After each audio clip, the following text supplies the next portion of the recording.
psychedelic drugs are as important to the study of UFOs as the telescope was to the redefining of astronomy.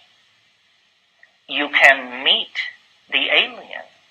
You can meet the alien tomorrow night, if your connections are good enough. And you can meet the alien over and over and over again. You said this was what you wanted. Baby, it's on its way. It's being served. The anxiety that society feels about psychedelic drugs, and notice, psychedelic drugs do not cause addiction, ruin lives, or inspire people to rob banks, or any of that. Psychedelic drugs, nothing has ever been adduced against them except that they give you funny ideas. Well, I think this is a crowd familiar with being stigmatized for dealing in funny ideas. They haven't made UFOs illegal, but they certainly have made psychedelics illegal. This is because this is the portal. DMT is, kind of a portal, or, kind of a door for the transport of the spirit out of the body, it appears to me. What this is literally like a portal to the afterlife. It allows you to sneak a peek over there and come back. It's mind-blowing. This is the portal.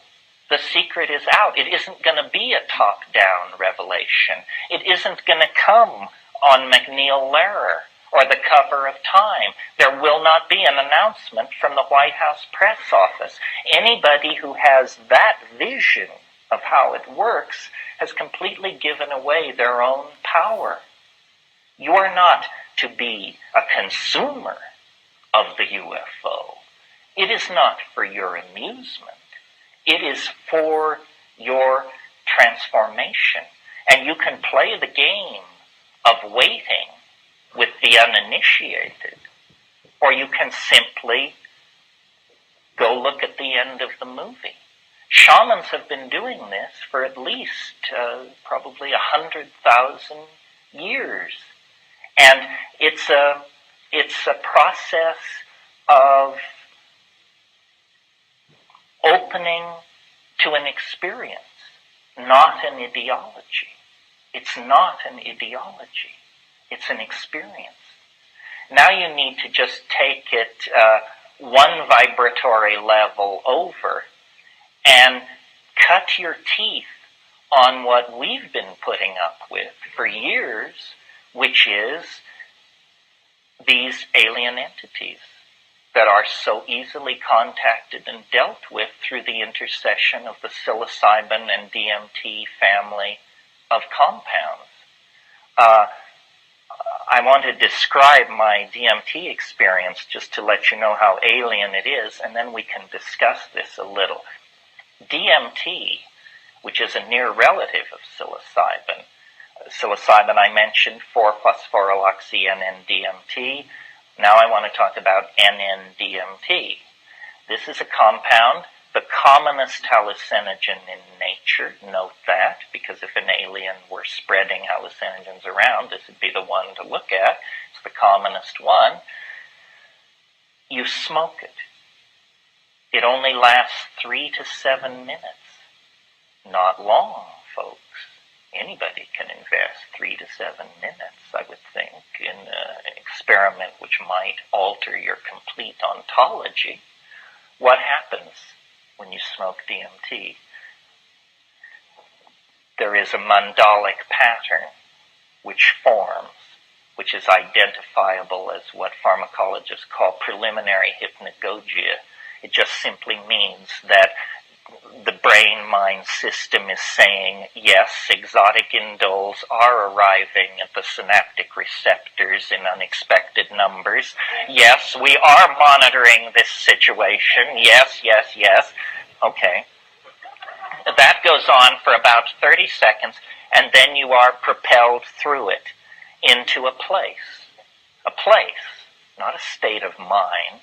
A place. You are instantly plunged into an environment of elf intelligence, self-transforming machine elves. They are not cheerfully portrayed and suitable material for t-shirts and coffee mugs. They are self-transforming, jeweled basketball-like things. It's not clear they are made of matter. They are made of light. 20 seconds before, you were in an apartment somewhere with your scuzzy friends doing drugs. Now that's gone.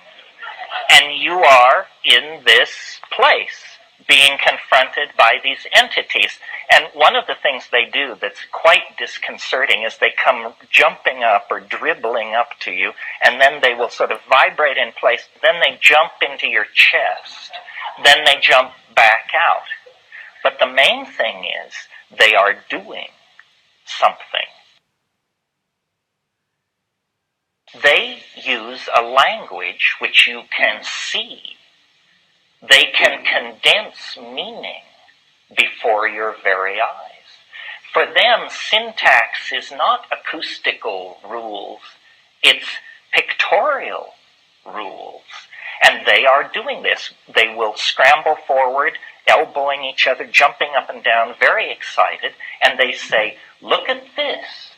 Look at this. And they pull objects, sing objects into existence and show them to you. And as your attention goes into these things,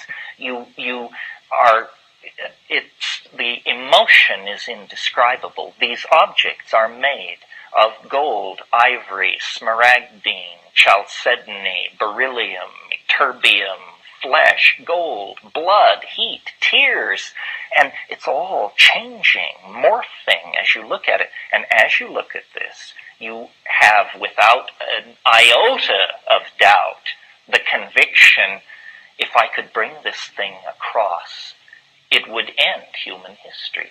Argument would cease. You would just say, look at this. And they're pushing each other away, showing you, look at this one, look at this one. These objects themselves emit sound and make other objects. The whole thing is going on in an atmosphere of incredible hilarity and confusion. It's now 1 minute since you left your scuzzy friends in that badly furnished apartment. Naturally, the fact that you're having this experience raises certain fundamental questions, such as, am I dead now? Is that what's happened? And the entities say, don't give way to amazement. Don't flip out about how you can't believe it and it's impossible and so forth and so on. Don't do that. Just pay attention. Pay attention to what we are doing and what we are showing you. And what they preach is a new dispensation of language, a language that can be beheld. And as you sit there, you feel like a bubble form in your stomach and begin to make its way to your mouth. And when it comes out as a kind of a glossolalia, you discover that in that space, you too can make jeweled objects with spinning interiors and reflexively rotating sub-themes and so forth and so on. So what seems to be being preached in the DMT encounter is the ontological transformation into a telepathic mode. Now, you may have thought telepathy was you hearing somebody else think. Apparently, that's not what telepathy is. Telepathy is you seeing what somebody else means.